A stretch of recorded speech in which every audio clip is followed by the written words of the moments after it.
Bienvenue sur 370 Lisolo. L'histoire d'aujourd'hui, c'est le lac qui dort sur une bande de gaz, le lac Kivu. Le lac Kivu est magnifique. L'eau bleue, les collines vertes, les pêcheurs qui chantent le soir. Mais au fond de ce lac, il y a assez de gaz pour endormir pour toujours tous ceux qui vivent sur ces rives. Les scientifiques connaissent ce secret.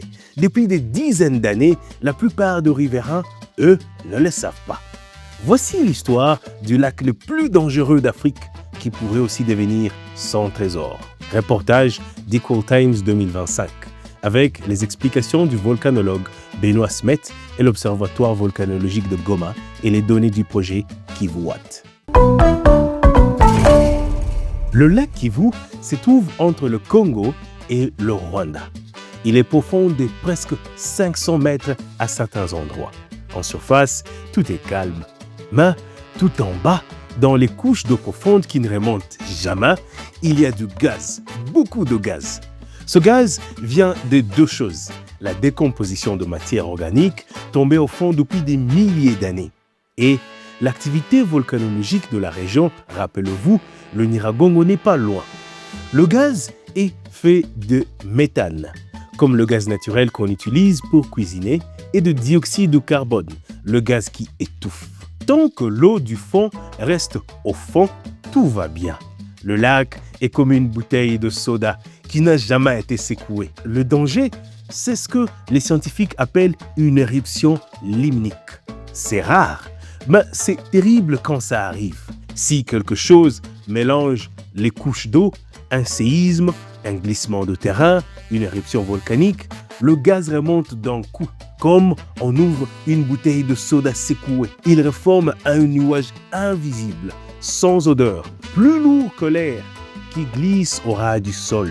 Ce nuage chasse l'oxygène. Les gens et les animaux s'endorment et ne se réveillent plus. Ce n'est pas de la science-fiction.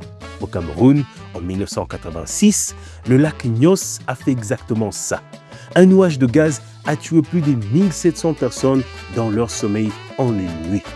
Le lac Kivu contient beaucoup plus de gaz que le lac Nyos, des centaines de fois plus. Et autour de lui vivent environ 2 millions de personnes entre Goma, Bukavu et leurs voisins du Rwanda. Mais voici le retournement de l'histoire.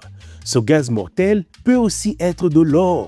Le méthane peut produire de l'électricité. Sur la rive rwandaise du lac, une usine appelée Kivuwat pompe l'eau profonde, récupère le méthane et le transforme en électricité qui éclaire de maisons.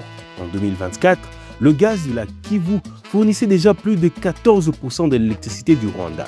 Et en 2020, le Congo et le Rwanda ont signé un accord pour exploiter ce gaz ensemble en sécurité. C'est peut-être la meilleure solution. Vider doucement cette bouteille de soda, gorgée après gorgée, au lieu d'attendre qu'elle explose et s'en servir pour donner de la lumière. Reste un problème. Honnêtement, sur les rives, les pêcheurs ne sont pas bien informés. Certains ont entendu parler du gaz, d'autres non. En 2022, des poissons sont morts en masse à Kabuno, côté congolais, et les gens ont eu peur. Les experts ont dit que ce n'était pas une éruption de gaz, mais une remontée d'eau sans oxygène. La peur, elle, était bien réelle, et c'est normal.